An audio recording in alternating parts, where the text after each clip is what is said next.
তো বন্ধুরা, এসএসপিএল এর বায়োম্যাগনেটিক ব্রেসলেটটা আমি একটু দেখাচ্ছি আপনাদেরকে। এই হলো আমাদের এসএসপিএল বায়োম্যাগনেটিক ব্রেসলেট। এটা ক্যাপেল ব্রেসলেট। এটা মহিলারাও ইউজ করতে পারে, পুরুষরাও ইউজ করতে পারে। তো এই ব্রেসলেট আমি বহু মানুষকে সাজেশন করেছি। সাজেশন করার পর তারা যে ভালো আছে, এরকম আমি কয়েকটা মানুষের সঙ্গে কথা বলাতে চাই। ওনার স্পন্ডালাইসিসের মতো ঘাড়ে হাতে পায়ে ব্যথা হতো, ওনাকে আমি এই এসএইচপিএল এর গোল্ড প্লেটেড ব্রেসলেটটা সাজেশন করেছি। উনি এখন পড়েই আছেন হাতে।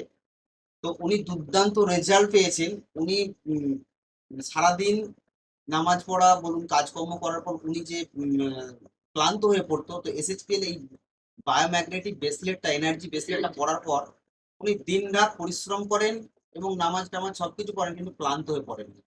এবং ওনার যে ব্যথা যন্ত্রণা সমস্যাগুলো ছিল, সেগুলো অনেকটাই কমেছে।